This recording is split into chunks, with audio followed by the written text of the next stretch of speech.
ஒரு super talented பர்சனான Thiagarajan Kumararaja அவர்களை பற்றி தான் இன்றைக்கி இந்த வீடியோவில் பார்க்க போகிறோம். இவரோட பர்சனல் லைஃப் அப்படின்னு பார்த்தோன்னா, இவர் பிறந்து வளர்ந்தது எல்லாமே சென்னையில் தான். இவங்க அப்பா அம்மா 2 பேருமே இவர் வெளியே போனார்னா நிறைய கெட்ட பழக்கங்களை கற்றுக்குவார் அப்படின்னு சொல்லிட்டு அதிகமாக வெளியே அனுப்பாமல் வீட்டிலேயே வச்சுட்டு இருந்திருக்காங்க.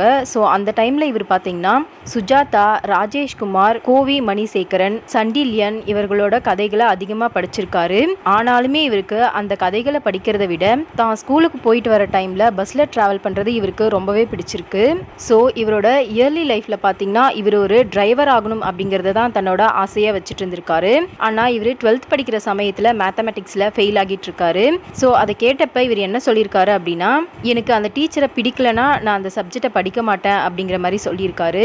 அண்ட் இதுக்கப்புறமா இவர் லயோலா காலேஜில் விஷுவல் கம்யூனிகேஷன் படிச்சுட்டு இருந்திருக்காரு. அதையுமே இவர் படிக்க பிடிக்காம பாதியிலே வந்துட்டு ஷார்ட் ஃபிலிம்ஸ்லாம் நிறைய எடுக்க ஸ்டார்ட் பண்ணியிருக்காரு. ஸோ இது மாதிரி இவர் 1998ல் ஃபோட்டோகிராஃபராகவும் காப்பி ரைட்டராகவும் ஒர்க் பண்ண ஸ்டார்ட் பண்ணியிருக்காரு. அண்ட் அது மட்டும் இல்லாமல் இவர் முதலாக விஜய் டிவியில் ஒளிபரப்பாகிட்டு இருந்த ஸ்தல புராணம் அப்படிங்கிற ஒரு ஷோவில் சவுத் இந்தியன் டெம்பிள்ஸ் பற்றின டாக்குமெண்ட்ரியை 5 பார்ட்ஸாக இவர் டைரக்ட் பண்ணியிருக்காரு. ஸோ இதுதான் இவரோட சினிமா கெரியரின் தொடக்கமாக இருந்திருக்கு. ஸோ இதுக்கப்புறமா இவருக்கு நிறைய அட்வர்டைஸ்மெண்ட்டை டைரக்ட் பண்ணுறதுக்கான சான்ஸ் கிடைச்சிருக்கு. இது மாதிரி அட்வர்டைஸ்மெண்ட்டுமே டைரக்ட் பண்ணிட்டு இருந்த இவருக்கு 2005ல் இவரோட திறமையை வெளிப்படுத்துகிற மாதிரியான ஒரு சான்ஸ் இவருக்கு கிடைச்சிருக்கு. எபிலிட்டி ஃபவுண்டேஷன் மூலமாக 60 செகண்டில் ஒரு மூவியை டைரக்ட் பண்ணும் அப்படிங்கிற மாதிரியான ஒரு ஷோவில் இவர் பார்ட்டிசிபேட் பண்ணியிருக்காரு.